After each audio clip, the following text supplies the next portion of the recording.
దేవుని యొక్క వాక్యాన్ని మనం ధ్యానం చేద్దాం. గడిచిన దినములన్నీ కూడా ప్రభు మనందరినీ కాచి కాపాడి మరొక నూతనమైనటువంటి దినమును ప్రభు మనకు అనుగ్రహించాడు. అందును బట్టి మనం ప్రభువును ఆరాధన చేయడానికి మనందరం సన్నిధిలో ఉన్నాం. ఈ దినము లేఖన భాగము పరిశుద్ధ గ్రంథంలో నుండి సామెతల గ్రంథము 17వ అధ్యాయము 17వ వచనాన్ని మనము చదువుదాం. ఒక వచనం మాత్రమే మనం చదువుదాం. నిజమైన స్నేహితుడు విడువక ప్రేమించును, దుర్దశలో అతివాడు సహోదరుడుగా నుండును. ప్రార్థన చేద్దాం. పరిశుద్ధుడైన మా తండ్రి, మహోన్నతుడైన మా యేసయ్య, మీ పరిశుద్ధమైన ఘనమైన మీ నామమును బట్టి మేమందరము మీ సన్నిధిలో చేరి ఉన్నాం.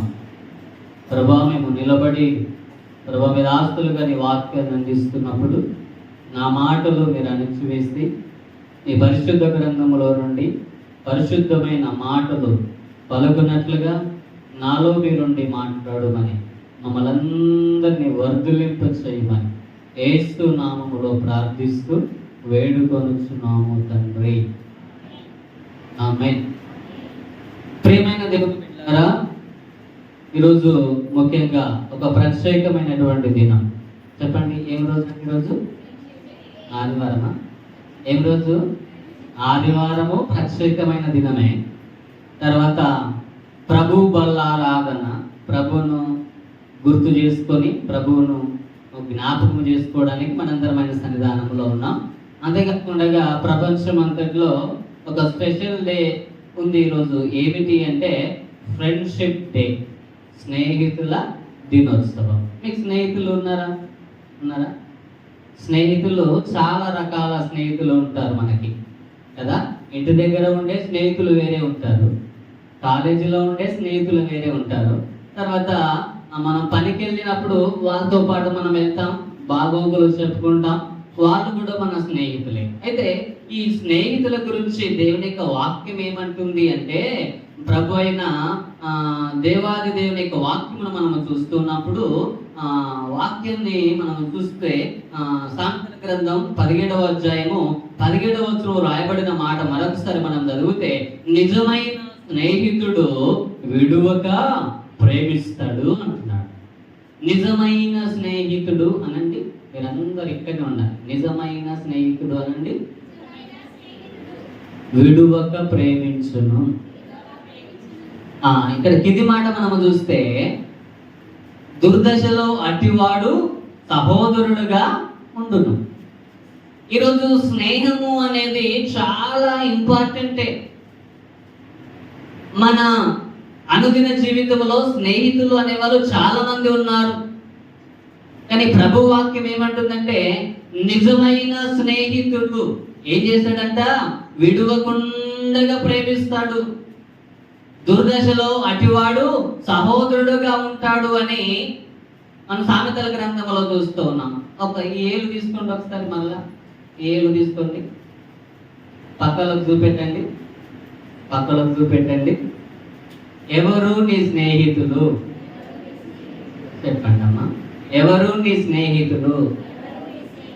ఎవరు నీ శత్రువులు? ఎవరు నీ స్నేహితులు? బరవైతుందా? స్నేహితులు ఎవరు? మరి మన స్నేహితులు మనం అనుకుంటుంటాం. రోజు మన కళ్ళ ముంగట తిరిగే వాళ్ళందరినీ కూడా స్నేహితులే అనుకుంటాం. కొన్ని సందర్భాల్లో అందరూ నా ఊళ్ళే అనుకుంటాం, అందరూ మనోళ్ళే అనుకుంటాం, మా ఊరోళ్ళే అనుకుంటాం.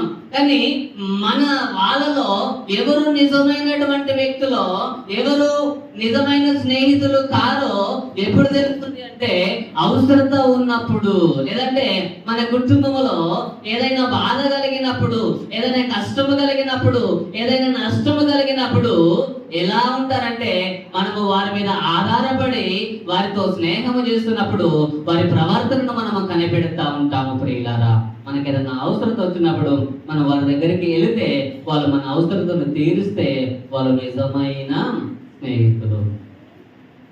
దేవునికి స్తోత్రం. హల్లెలూయా. హల్లెలూయా. అదే ప్రభు వాక్యం ఏమంటుందంటే నిజమైన స్నేహితుడు, ఈ స్నేహితుడు నిజమైన వాడు అయితే నిన్ను విడిచిపెట్టడు. ఎప్పుడు విడిచిపెట్టడు? నీకు కష్టము కలిగినా, నీకు నష్టము కలిగినా, నువ్వు బాధల్లో ఉన్నా, నువ్వు శ్రమల్లో ఉన్నా, నువ్వు వేదనలో ఉన్నా, నువ్వు ఎలాంటి అవసరత కలిగిన పరిస్థితుల్లో నీవు ఉన్నా సరే, నీకున్నటువంటి స్నేహితులు అందరిలోకెల్లా నిన్ను నిజముగా ప్రేమించేటటువంటి స్నేహితుడు ఎవరైతే ఉన్నాడో ఆ స్నేహితుడు నీ అవసరతల్లో కూడా ఉంటాడు. నీ బాగోగులు తెలుసుకొని నీతో పలకరింపుగా మాట్లాడతాడు. ప్రతిరోజు నీకు బాగోగులు తెలుసుకుంటాడు. అతనికున్న బాధలన్నీ నీకు చెప్తాడు. నీకున్న బాధలన్నీ కూడా అతడు వింటాడు. నీకు ఏదైనా అవసరత వచ్చినప్పుడు, అక్కడ కలిగి నీవు ఉంటున్నప్పుడు నీకు సహాయం చేస్తాడు. ఇతడు ఎవరు అంటే నిజమైన స్నేహితుడు. చెప్దామా గట్టిగా హల్లెలూయా. ఈరోజు స్నేహము అనేది చాలా ఇంపార్టెంట్. ఈ స్నేహాన్ని నమ్మి మోసపోయే వాళ్ళు ఉన్నారు. ఈ స్నేహాన్ని నమ్మి చాలా మంది ప్రాణాలు పోగొట్టుకునే వాళ్ళు ఉన్నారు. ఈ స్నేహాన్ని నమ్మి తల్లిదండ్రులకు దూరం అయిపోయే వాళ్ళు ఉన్నారు. ఈ స్నేహాన్ని నమ్మి అన్నదమ్ములను దూరం చేసుకునే వాళ్ళు ఉన్నారు ఈ రోజుల్లో. కానీ నీ స్నేహితులు ఎవరు? ఎవరు నీ స్నేహితులు అంటే నువ్వు కష్టములో ఉన్నప్పుడు నిన్ను ఆదరించేవాడే నీ నిజమైన స్నేహితుడు. నీ యొక్క బాగోగులను తెలుసుకునేవాడు. ఈరోజు మన చేతుల్లో ఏదైనా ఉన్నప్పుడు, మన కుటుంబంలో సమృద్ధిగా ఉన్నప్పుడు అన్ని మన దగ్గర నుండి తీసుకొని వెళ్ళి మనకేదైనా అవసరత వచ్చిందనుకో మనం ఫోన్ చేసి అడిగితే లేదు అనేవాడు స్నేహితుడు. ఈ ప్రపంచమంతా మనము చూస్తా ఉన్నాం ప్రియులారా. ఎవరి స్వార్థం వాళ్ళదే, ఎవరి ఆలోచన వారిదే. ఎవరు స్వార్థపూరితంగా ఉంటున్నారంటే అవసరత ఉన్నప్పుడేమో నేను స్నేహితుడు అని చెప్తా ఉన్నారు. అవసరత తీరే వరకు కాళ్ళు పట్టుకుంటున్నారు.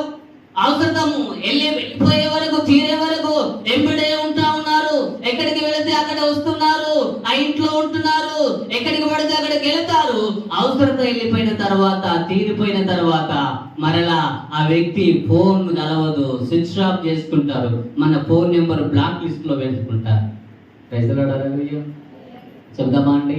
ఒకవేళ నువ్వు ఏదైనా పరిస్థితిలో ఉన్నప్పుడు నువ్వు సహాయం చేసినటువంటి చాలా మంది, ఒక 10 మంది స్నేహితులు ఉన్నారనుకో. ఆ 10 మంది స్నేహితులకు ఒకవేళ నీకు దెబ్బ తగిలింది, లేదంటే నీకు ఒక 1000 రూపాయల అవసరత ఉంది, నీకు ఒకవేళ 2000 అవసరత ఉంది, నాకు కావాలి అని ఈ 10 మంది స్నేహితులకు చెప్తే ఎవరైతే సహాయం చేస్తారో మొట్టమొదటిగా స్పందించి అతనికి ఉన్నా లేకున్నా నీ బాధను గుర్తు చేసుకొని నువ్వు స్నేహితుడు అని నీకు సహాయం చేస్తాడో అతడే నిజమైన స్నేహితుడు. అవునండి? అవునా కాదా? అవునా? హల్లెలూయా. ఉన్నారా ఈరోజు స్నేహితులు? చాలా మందిని మనం స్నేహితులు అని నమ్ముతూ ఉన్నాం. నా వాళ్ళే అని నమ్ముతూ ఉన్నాం. నా కుటుంబకులే, నా కులపల్లే, మా సంఘమే అని మనం నమ్ముతూ ఉన్నాం. కానీ మనల్ని మోసం చేసే వాళ్ళు లేరా? అమ్మ? ఎక్కడ ఉన్నారు? ఏ ఊర్లో ఉన్నారు?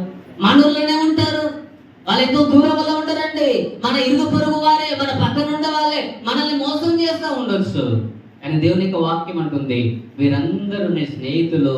ఎవరు నీ స్నేహితులు అంటే నీ బాధలో నిన్ను ఆదరించేవారు, నీ కష్టం వచ్చినప్పుడు నీ కన్నీళ్లు తుడిచేవారు స్నేహితులు. నువ్వు ఒకవేళ లేవలేని పరిస్థితిలో ఉన్నప్పుడు నిన్ను పరామర్శించి, నీకు అన్ని సేవలు చేసి, నిన్ను మళ్ళా ధైర్యపరిచే వాళ్ళు. నువ్వు దుఃఖంలో ఉన్నప్పుడు నీ కన్నీళ్లను తుడిచి, నిన్ను ఆదరించి, నీకు సహాయం చేసి ధైర్యం చెప్పే వాళ్ళు స్నేహితులు. నీ కష్టం వచ్చిందని చెప్పేసి వాళ్ళకి తెలిసిన వెంటనే ఫోన్ పెట్టుకొని నిన్ను పలకరించకుండగా, నీ దగ్గరికి రాకుండగా, నీతో మాట్లాడకుండగా ఉండేవాడు నిజమైన స్నేహితుడు. అవునా కాదా? అవునండి కదా? మనం ఎంతో మందికి సహాయం చేస్తూ ఉంటాం. మనం ఎంతో మంది దగ్గర సహాయాన్ని పొందుకున్న వారిగా ఉంటాం. కానీ మన సహాయము కొన్నిసార్లు వ్యర్థమైపోతా ఉంది. కొన్నిసార్లు నేను ఎవరికి సహాయం చేసినా నా మీద రాలేస్తున్నారు, నేను ఎవరికి సహాయం చేయను అనిపిస్తుంది. ఎవరికి సహాయం చేయాలనో, ఎవరికి చేయకూడదో అర్థం కానటువంటి పరిస్థితుల్లో మనం ఉన్నాం ప్రియులారా. అందుకే దేవుని వాక్యం ఉంది, ఏమంటుందంటే నిజమైన స్నేహితుడు విడువకుండా ప్రేమిస్తాడట. ఎవరు నిన్ను విడిచిపెట్టకపోయినా ప్రభువు నిన్ను నిజమైన స్నేహితుడు, ఆయన నిన్ను ఎల్లప్పుడూ ప్రేమిస్తూ ఉన్నాడు. దేవునికి మహిమ కలుగును గాక. ఈరోజు అందరూ నిన్ను విడిచిపెట్టొచ్చు, నీ స్నేహితులు, నీ బంధువులందరూ నిన్ను విడిచిపెట్టొచ్చు. కానీ నేను సేవిస్తున్నటువంటి దేవుడు ఎలాంటి వాడంటే ఆయన నిన్ను ప్రేమించేవాడు. ఆయన నీకు ఎలాంటి కష్టం వచ్చినా ఆయన నిన్ను విడిచిపెట్టాడు. అందుకే ప్రయాసపడి భారం మోసుకొనుచున్న సమస్త జనులారా నా ఎదుకు రండి, నేను మీకు విశ్రాంతిని కలగజేస్తాను అంటున్నాడు. మనం బాధలో ఉన్నప్పుడు ఎవరైనా మా ఇంటికి రండి అని చెప్పకపోవచ్చు, కానీ నేను నమ్ముకున్న దేవుడు రమ్మని పిలుస్తున్నాడు. ఈరోజు మనకు బాధ ఉందని ఏ ఇంటి దగ్గరికి వెళ్ళినా వాళ్ళ బాధతో మాకేం అవసరం? బాధ వచ్చింది కాబట్టి వచ్చారు, అవసరత ఉంది కాబట్టి వచ్చారు, అక్కర్లు ఉన్నాయి కాబట్టి వచ్చారు అనే వాళ్ళు ఉన్నారు ఈ రోజుల్లో. మనం మంచిగా ఉంటేనే అందరూ మన దగ్గరికి వస్తారు.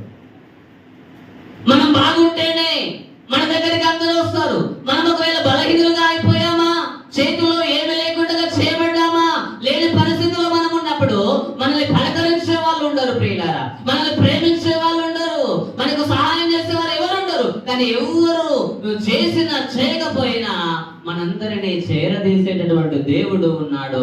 ఆయన నజరేయుడైనటువంటి ప్రభు అయిన యేసుక్రీస్తుల వారు ప్రియులారా. కాబట్టి ఆయనను కలిగిన మనము ధన్యులము. అందుకే ఇక్కడ ఈ మాట మనము చూస్తూ ఉన్నాము. స్నేహితుడు ఏం చేస్తాడంట? నిజమైన స్నేహితుడు విడువకుండా ప్రేమిస్తాడట. అలాంటి స్నేహితుని ఎవరైతే కలిగి ఉంటారో వారందరూ ధన్యులు. ఒక 5 విషయాలు మనము చూద్దాం. చూడండి, యోహాను సువార్త 15వ అధ్యాయము 13వ వచనం చదువుదామా? యోహాను సువార్త 15వ అధ్యాయం 13వ వచనం చదవండి. యోహాను సువార్త 15వ అధ్యాయము 13వ వచనం చదవండి. తన స్నేహితుల కొరకు తన ప్రాణము పెట్టువాని కంటే ఆ ఎక్కువైన ప్రేమ కలిగిన వాడు ఎవడును లేడు. ఇక్కడ అంటున్నాడు, తన స్నేహితుల కొరకు తన ప్రాణం పెట్టువాని కంటే ఎక్కువైన ప్రేమ కలిగిన వాడు ఎవడు? ఈరోజు నా స్నేహితుడు అంటే అతని కొరకు నేను ప్రాణం ఇస్తా అంటారు. అంటారా? ప్రాణ స్నేహితులు ఉంటారు. నా ప్రాణానికి ప్రాణమిత్రుడని ఈరోజు స్టేటస్ లో పెట్టుకున్నారు అందరూ. ఫోన్ చేయండి ప్రార్థన అయిన తర్వాత, ఫోన్ చేయండి. నేను ఎక్కువ ఎగ్జామ్ ఫీజు కట్టేది ఒక 1000 రూపాయలు పంపని ఫోన్ చేయండి. నేను హాస్పిటల్కి వెళ్ళేది ఉంది, ఒక 2000 పంపండి అని ఫోన్ చేయండి. మీరు పెట్టుకున్న స్టేటస్ లో పెట్టుకున్న మీ ఫోటోలో ఉన్నటువంటి వ్యక్తికి మీరు ఫోన్ చేసి ఈరోజు ప్రార్థన అయిన తర్వాత ఒకసారి ఫోన్ చేసి అడగండి. నీకు ఎవరైతే స్నేహితులు అనుకుంటున్నావో వాళ్ళందరికీ ఫోన్ చేయి. ఎవరైతే స్పందిస్తారో, ఎవరైతే నీకు సహాయం చేస్తారో వాళ్ళే నిజమైన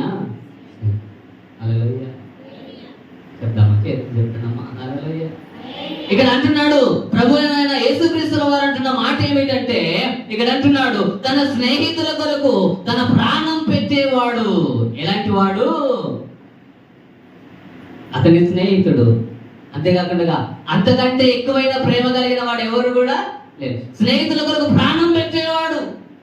నా ప్రాణానికి ప్రాణం అంటే ఆ ప్రాణము కంటే ఎవరు ఎక్కువ? స్నేహితులు. ఈరోజు మనకు ఏదైనా కలిగితే నా ప్రాణం కంటే ఎక్కువనా? నేను ఏదైనా ఒకరితో మాట్లాడినా ఏమని, అమ్మా ఏందిగా 1,00,000 రూపాయలైనా సరే హాస్పిటల్కి వెళ్దాం చూపెడదామంటే, అవును సార్ నేను కూడా అది డిసైడ్ చేసుకున్నా, ఉన్న భూమి అయితే అమ్ముకొని అయినా సరే చూపించుకుంటాం. అంటే నా ప్రాణం కంటే, ఈరోజు మన ప్రాణం కంటే ఎక్కువైంది ఏమీ లేదు. మన ప్రాణం కంటే ఎక్కువైన వారు ఎవరు లేరు. కానీ ఈ స్నేహితులు ఏం చేస్తారంట? నిజమైన స్నేహితుడు అంటే ఆ స్నేహితుడికి ఆపద వచ్చినప్పుడు, కష్టం వచ్చినప్పుడు, బాధ కలిగినప్పుడు మరొక స్నేహితుడు ఏం చేస్తాడో తెలుసా? ఆ స్నేహితుడు తన ప్రాణాన్ని లెక్క చేయకుండా అతని కొరకు త్యాగము చేస్తాడు. ప్రాణము తీయడు గాని ప్రాణాన్ని త్యాగము చేస్తాడు.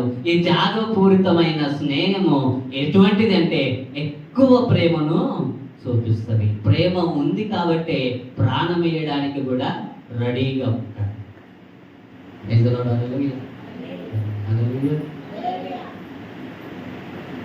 ఇక్కడ వచ్చిన మాట, ఆ మాట మనము చూస్తున్నాం. స్నేహితుల కొరకు ప్రాణం. నువ్వు ఒకవేళ మనుషుడు కాదు అని తెలవాలంటే, నీ గుణము తెలవాలంటే ఎవరిని అడగాలి? మీ అమ్మ నాయనని అడిగితే చెప్పరు. చెప్తారా? చెప్తారా? నీకు ఏ అలవాట్లు ఉన్నాయో మీ అమ్మ నాయనకు తెలియదు. మీరు వెళ్తున్న సంఘానికి వెళ్తున్నా ఆ పాస్టర్కి తెలియదు, నీ భర్తకు తెలియదు, నీ భార్యకు తెలియదు, మీ అక్క చెల్లెలకు తెలియదు. నీ గుణం, నీ ప్రవర్తన, నీ ఆలోచన, నీ నడవడిక, నువ్వు ఎలాంటి దానివో, నువ్వు ఎలాంటి వాడివో ఎవరికి తెలుసమ్మా? ఎవరికి తెలుసు? చెప్పండి. దేవునికా? మీ స్నేహితులకు తెలుసు. ఆమె అసంటిదే అంటారు, లేదంటే ఆయన అసంటుడే అంటారు. కారణం ఏంటంటే నీ గుణం బాగా తెలిసినటువంటి వ్యక్తులు ఎవరు అంటే నీ స్నేహితులే. ఈరోజు ఎప్పుడు నీ కోపం వస్తుందో వాళ్ళకి తెలుసు. కోపంలో ఉన్నప్పుడు ఎట్లా మాట్లాడుతావో వాళ్ళకి తెలుసు. మంచుకున్నప్పుడు ఎట్లా మాట్లాడుతావో తెలుసు. లేదంటే నీ దగ్గర ఏమైనా లేనప్పుడు ఎట్లా మాట్లాడుతావో తెలుసు. నీ దగ్గర అన్ని ఉన్నప్పుడు ఎట్లా మాట్లాడతావో కూడా వాళ్ళకి తెలుసు. ఇక్కడ ఇది మనం గమనిస్తూ ఉన్నాం. స్నేహితుల కొరకు ప్రాణం పెట్టేవాడే నిజమైన స్నేహితుడు. ఈరోజు నీ కొరకు ప్రాణం పెట్టే వాళ్ళు ఎవరున్నారండి? ఎవరు పెడతారు మన కొరకు ప్రాణం పెట్టేవారు? ఎవరు పెడతారు? ఈరోజు నేను నన్ను సృష్టించినటువంటి దేవుడు ప్రభువైన యేసుక్రీస్తు ఎవరు నీ కొరకు ప్రాణం పెట్టిన పెట్టకపోయినా ఆయన నీ కొరకు, నా కొరకు నిన్ను నన్ను ప్రేమించాడు కాబట్టి మీరు నన్ను స్నేహితులై ఉన్నారు అని ఆయన చెప్తా ఉన్నాడు. అందుకే మనందరి కొరకు కలవరి శిలువలో తన ప్రాణాన్ని పెట్టాడు. ఏం పెట్టాడు? పెట్టాడా? తీసాడా? మాట ఏంటంటే ఆ ప్రభువు మనల్ని ప్రేమిస్తున్నాడు. ఆయన స్నేహితులుగా పిలుచుకుంటున్నాడు. స్నేహితులకు రహస్యం అంటూ ఏముండదు. ఎక్కడికి వెళ్ళినా స్నేహితులు ఏం చేస్తారు? కలిసే ఉంటారు. దూరం ఉంటారా? కలిసి ఉంటారా? ఎక్కడికి వెళ్ళినా, ఒకటికి వెళ్ళినా, రెండుకి వెళ్ళినా, మూడుకి వెళ్ళినా ఎక్కడ అంటే హల్లెలూయా. ఒకవేళ ఆ వ్యక్తిని ఎవరైనా కొడుతున్నారనుకో, అక్కడికి వెళ్ళినప్పుడు ఇంకో నలుగురు ఏం చేస్తారు? అరే ఆడు ఎవడనుకున్నావు, నా ఫ్రెండ్ రా అంటాడు. ఆమె ఇది ఫ్రెండ్షిప్ అంటే. అందుకే దేవుని యొక్క వాక్యం అంటుంది, స్నేహితుల కొరకు ప్రాణం పెట్టేవాడే నిజమైన స్నేహితుడు. మరి ఈరోజు మన కొరకు ప్రాణం ఎవరు పెట్టారు? లేకిన స్నేహితులు పెట్టలేరు, కానీ ఎవరు పెట్టారంటే ప్రభువైన యేసుక్రీస్తుల వారు నీ కొరకు, నా కొరకు ప్రాణము పెట్టారు. రెండవ మాట మనం చూద్దాం. అదే అధ్యాయంలో 14వ వచనం చదువుదామా? 14వ వచనం చదవండి. నేను మీకు ఆజ్ఞాపించిన వాటిని చేసిన ఎడల మీరు నా స్నేహితులై యుందురు అంటూ ఉన్నాడు. నేను మీకు ఏదైతే ఆజ్ఞాపించానో, నేను మీకు ఏదైతే చెప్పానో మీరు దాన్ని పాటించేవారే నా స్నేహితులై ఉన్నారు అంటున్నాడు. ఈ స్నేహితుడు అక్కడికి వెళ్ళొద్దురా ఈ రోజు అంటే వెళ్ళడు. ఈ స్నేహితుడు అరే నేను రావట్లేదు ఆ ఫంక్షన్ కి, నువ్వు కూడా రావద్దు, వెళ్ళొద్దు అంటే ఈ ఫ్రెండ్ వెళ్ళడు. ఏదో ఒక పెళ్లి ఉందిరా, వాళ్ళు వెళ్ళని, వాళ్ళు వెళ్తున్నారు, మా అమ్మ నాన్న వెళ్తున్నారు, అరే ఉండురా నాకు భయం అవుతుంది, లేదా నేను క్రికెట్ ఆడేది ఉంది, ఉండురా అంటే ఉంటాడా? ఉండడా? అమ్మ నాయన ఉండమంటే ఉంటాడు. హైదరాబాద్ లో చుట్టాల దగ్గర ఉండమంటే ఉంటాడు. ఏం చేయగలుగుతామంటే ఎంత దూరమైనా వెళ్ళగలుగుతాం, ఎంత దూరమైన త్యాగము చేయగలుగుతాం. అంటే ఈ ఫ్రెండ్షిప్ లో అంత ఆంతర్యము ఉంది. కానీ ప్రభువు కూడా ఆ పరలోకమును విడిచి ఈ భూలోకములో ఉన్నటువంటి నీతో స్నేహం చేయడానికి చేయడానికి, నిన్ను పరిశుద్ధపరచడానికి, నీ పాపములు క్షమించడానికి ఆయన పరలోకమును విడిచి ఈ భూలోకములోనికి వచ్చాడు. అంటే ఆయన నీతో స్నేహం చేయడానికి ఇష్టపడతా ఉన్నాడు. అది ఇక్కడ అంటున్న మాట మనం చూస్తున్నాం. 14వ వచనంలో చూస్తే, నేను మీకు ఆజ్ఞాపించిన వాటిని చేసిన ఎడల మీరు నా స్నేహితులు అయి ఉంటారు. స్నేహితుని మాట ఎవ్వరు కూడా కాదు అన్నాడు. ఆమె స్నేహితుని బాగా ప్రేమిస్తారు కాబట్టి వాళ్ళ మాట కాదనరు, వాళ్ళ మాట నొప్పించరు, వాళ్ళ మనసును నొప్పించరు ప్రియులారా. ఎందుకంటే అంతగా ప్రేమిస్తూ ఉన్నారు. మూడవదిగా మనం చూద్దాం, సామెతల గ్రంథం 18వ అధ్యాయము 24వ వచనం చదువుదామా? సామెతల గ్రంథం 18వ అధ్యాయము 24వ వచనం చదవండి. సామెతలు 18:24.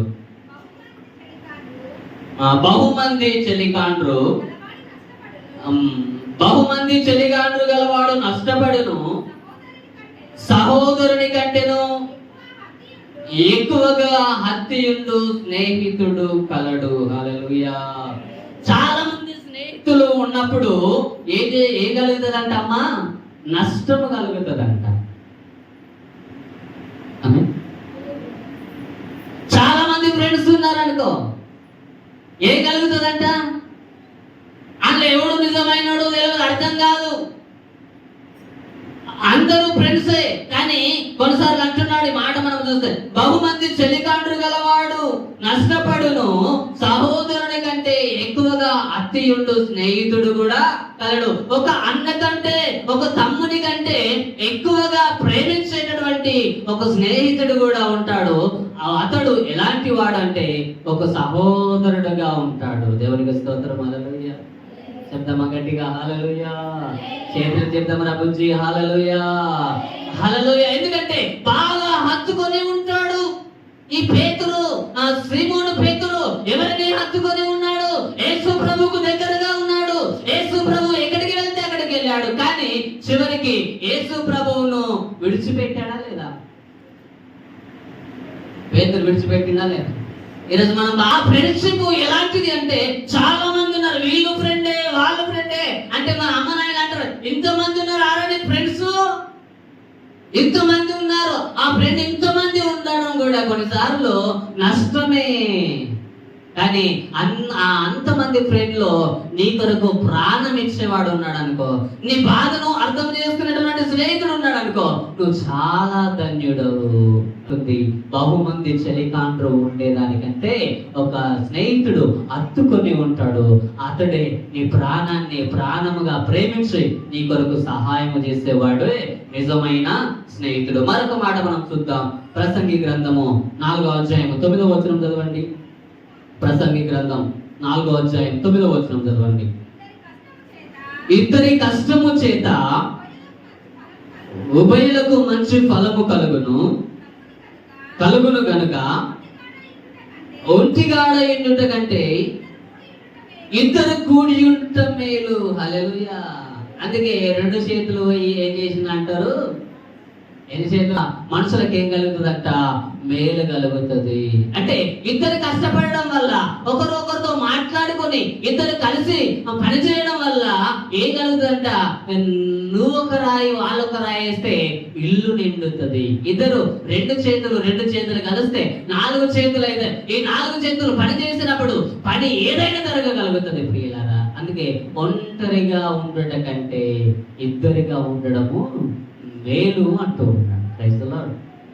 అందుకే నరుడు ఒంటరిగా ఉండడం మంచిది కాదు, వానికి సాటి అయిన సహాయములు చేయాలని దేవుడు ఆలోచన చేశాడు. ఈరోజు నువ్వు ఒంటిగా ఉంటే ఏవేవో ఆలోచనలు వస్తాయి. చేతికి పోతే ఒక్కరివే, ఇంటికాడ ఉంటే ఒక్కరివే, ఊరికి పోతే ఒక్కరివే, నీతో మాట్లాడేటోళ్ళు లేరు, నిన్ను చిన్నవాటోళ్ళు లేరు.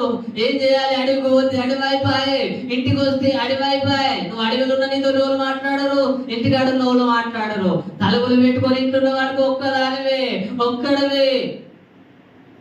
అందుకే ఒంటరిగా ఉండడం కంటే ఇద్దరుగా ఉండడము మేలా కాదా? Praise the lord. ఈరోజు ఒంటరిగా ఉండడము దేవుని సిద్ధము కాదు ప్రియులారా. అందుకే వాక్య భాగంలో అంటున్నాం, ఇద్దరి కష్టము చేత ఉభయులకు మంచి ఫలము కలుగును గనుక ఒంటిగాడ ఉండుట కంటే ఇద్దరును ఇంకా కలిగి ఉండాలంట, కూడియుండుట మేలు. వారు పడిపోయినను ఒకడు తన తోడి వాడిని లేవనెత్తును. అయితే ఒంటరిగాడు పడిపోయిన ఎడల వానికి శ్రమయే కలుగును, లేవనెత్తువాడు లేకపోవుగా ఉండడము మంచిది కాదు. అమ్మాయి ఒంటరిగా ఉండకూడదు, అబ్బాయి కూడా ఒంటరిగా ఉండకూడదు. ఒంటరిగా ఉంటే ఏదో అపవాదం వచ్చి నీకు లేని ఆలోచనలు కలిగించి నేను నష్టము చేసే పరిస్థితి. ఇద్దరు ఉన్నారనుకో, పడిపోతే ఒకడు పడితే ఒకరు లేపుతారా కదా, ఒకడు పడితే లేపుతారా లేపరా. ఇద్దరు రోడ్ ఏమడి పట్టు తట్టు తల్లి దాపున పడ్డారు. అయ్యో గట్ల పడితే లేని అక్క నీ నెత్తి మీద ఉన్న గురించి నెత్తి మీద ఉన్న సర్ది పక్కకు పెట్టి లేపుతారా లేవరా? గట్ల పట్టి లేవటరా తినలే ఏమంటారు? లేవమ్మా లేవు, చేతి పట్టుకొని లేపుతారు. మంచోళ్ళు అయితే లేపుతారు, లేవు గట్ల పట్టుకోవాలి, చేతులు చేసి లేపాలి. ఒకవేళ ఒంటరిగా ఉన్నాడు అనుకో, రోడ్డు ఎప్పుడు పోతాడు దడేమని పడ్డాడు అనుకో, ఎవరు లేరు అనుకో, ఎవరు లేకపోతే ఎవరో అట్లా పడ్డదాన్ని చూసుకుంటూ పోతారు తప్ప ముట్టుకుంటే పాపం ఏమైందో తెలియదు. అంటే ఒంటరిగా ఉంటే శ్రమ కలుగుతుంది, ప్రాణం పోయిన దాకా కూడా తెలియదు. అందుకే ఇద్దరుగా ఉండాలి, జతగా ఉండాలంటున్నాడు దేవుడు. ఈరోజు సంఘములో ఉంటున్నాం మనము. నీకు ఫ్రెండ్ అనేవాడు ఉన్నానుకో, ఆ ఫ్రెండ్ను పట్టుకొని మందిరానికి రావాలి. చేతికైతే పోతావు, దోస్తు మేరా దోస్త్ అంటావు, చేతికి పోయేటాము. చర్చికి వచ్చేటప్పుడు దోస్త్ ఎక్కడ? పేతురు పత్రిక 4వ అధ్యాయం 8వ వచనం చదవండి. 1 పేతురు 4:8. 1 పేతురు 4:8 చదవండి. 1 పేతురు పత్రిక 4వ అధ్యాయం 8వ వచనం చదవండి. లేదా ప్రేమ అనేక పాపములను కప్పును గనుక అన్నిటికంటే ముఖ్యముగా ఒకని ఎడల ఒకడు మిక్కటమైన ప్రేమ గలవారై ఉండుడి. హల్లెలూయా. ఏం కలిగి ఉండాలంట? ప్రేమ అనేక పాపములను ఏం చేస్తుంది? ఏమంటారు? ప్రేమ ఏం చేయబడుతుందంట? అనేకుల పాపములను కప్పేస్తుంది. ఆ విస్తారమైన పాపములన్నీ కప్పేస్తుంది. ఈ కప్పేయాలంటే మనసులో ఏముండాలంట? ఏముండాల? కదా, ప్రేమ ఉండాలి. నేను మస్తు ప్రేమిస్తున్నాను, ఇదిగో లోకాన్ని ప్రేమిస్తున్నాను, ఇదిగో ప్రజలను ప్రేమిస్తున్నాను, ఈ సంఘాన్ని ప్రేమిస్తున్నాను నువ్వు అనుకుంటున్నావు అనుకో, ప్రేమ ఏం చేయబడుతుందంట? అనేకమైన పాపాలను కప్పివేస్తుంది, క్షమిస్తుంది, అవన్నిటినీ కప్పేస్తుంది కదా. మాకులే కదా అంటారని నన్ను అనకపోతే ఇంకోళ్ళని అంటారని క్షమించేస్తుంది. అంటే క్షమించడానికి కారణం ఏంటో తెలుసా? మనలో ఉన్న ప్రేమ. అది ఇక్కడ ఇంకో మాట అంటున్నాడు. ఇది వచ్చిన చదవండి ఒకసారి. అదే 8వ వచనంలో ప్రేమ అనేక పాపములను కప్పును గనక అన్నిటికంటే ముఖ్యముగా ఒక్కని ఎడల ఒకడు మిక్కటమైన ప్రేమ కలిగిన వాడై ఉన్నాడు. బాగా ఎక్కువ ప్రేమ ఉండాలి. ఏసంగ ప్రేమ అమ్మ, మీ ప్రేమలో ఏముండదు? పాపము ఉండదు. హల్లెలూయా. ఏమమ్మా, మన ప్రేమలో ఏముండాలి? స్వార్థంగా ప్రేమ చూపించొద్దు, పై ప్రేమ చూపించొద్దండి. పైకి అయ్యో పైకి మంచిగా నమ్మకస్తులుగా ఉండి లోపల ఏదో విషయం పెట్టుకొని ఉండొద్దు. అది ప్రేమ కాదు, అది మోసపూరితమైన ప్రేమ. అది ఈరోజు నువ్వెవరిని నమ్ముతున్నావు? దేవుని యొక్క వాక్యం అంటుంది చూడండి, మీరు ఒకరినొకడు ఏం చేసుకోవాలంట? మిక్కటమైన ప్రేమ కలిగిన వారైనడి, సనుగు కొనకుండా ఒకరికి ఒకడు ఆతిథ్యము చేయుడి. హల్లెలూయా. ఏం చేయాలంట? సనుగుకోవద్దు. అంటే ఈ ప్రేమల గురించి మనము చూస్తున్నాం. ఈ స్నేహితులు ఎవరు? మరి మన స్నేహితులు ఎవరు అంటే, మనకు కష్టాలు కలిగినప్పుడు, మనకు బాధలు కలిగినప్పుడు, మన అవసరతను ఎరిగి, మన బాధను ఎరిగి మనకు సహాయం చేసేవాడే నిజమైన స్నేహితుడు. కానీ మనకు బాధ వచ్చిందని మనల్ని విడిచిపెట్టి వెళ్ళేవాడు మన స్నేహితుడు కాడు. అందుకే దేవుని యొక్క వాక్యం అంటుంది, ఈ 5 విషయాలను మనము చూస్తున్నప్పుడు ప్రభువు మనతో మాట్లాడుతున్నాడు. ఆ ప్రభువు ఈ 5 కార్యాలు కూడా మన జీవితంలో చేసి చూపించాడు. ఆయన జీవితంలో చేసి చూపించాడు. ఆయన పరలోకమును విడిచి వచ్చి ఈ భూలోకంలోనికి వచ్చి నశించిపోతున్న నిన్ను నన్ను వెతికి రక్షించాడు. ఆయన నీ కొరకు నా కొరకు ఏం పెట్టాడు తెలుసా? తన ప్రాణమును పెట్టాడు. ఆయన ప్రాణం పెట్టాడు. రెండు చేతులు చాచి ఆయన ప్రాణమును ధారపోశాడు. ఆయన పరిశుద్ధమైన రక్తాన్ని నీ కొరకు ధారపోశాడు. ఇదిగో నీ కొరకు చనిపోయాడు. ఇదిగో నీ కొరకు సమాధి చేయబడ్డాడు. నీ కొరకు తిరిగి లేచాడు. ఆయన మరల ఎందుకు తిరిగి లేచాడు తెలుసా? ఆయన పరలోకానికి వెళ్ళి నీ కొరకు స్థలము సిద్ధపరచడానికి ఆయన పరలోకానికి వెళ్ళి ఉన్నాడు. ఆయన ఉండే స్థలములో నీ ఉండు లాగున ఆయన నీ కొరకు ముందుగా ఆయన పరలోక రాజ్యానికి వెళ్తా ఉన్నాడు. ప్రియులారా, ఈరోజు ఆయనను కలిగిన నీవు, ఆయన స్వారూప్యములోనికి వచ్చిన నీవు, ఈరోజు దేవుని యొక్క వాక్యం అంటుంది, ఎవరు నీ స్నేహితులు? నీకు స్నేహితులు అనే వారు ఉండొచ్చు. నీకు ఎంతో మంది స్నేహితులు ఉన్నా నిన్ను ప్రేమించే నిజమైన స్నేహితుడు, విడువక ప్రేమించేటటువంటి స్నేహితుడు ఎవరు అంటే మన ప్రభు అయిన యేసు క్రీస్తు వారు. తల్లి మరచిన, తండ్రి విడిచిన, నేను నిన్ను మరువను, నిన్ను విడువను అంటూ ఉన్నాడు. నిన్ను ప్రేమించే దేవుడు, నిన్ను కాచే దేవుడు, నిన్ను ఏలన చేయని వాడు, నిన్ను ప్రేమించేవాడు, నీకు సహాయం చేయగలిగిన వాడు, ఎల్లవేళ్ళ నీకు తోడుండేవాడు. ఇది నిజమైన ప్రేమ.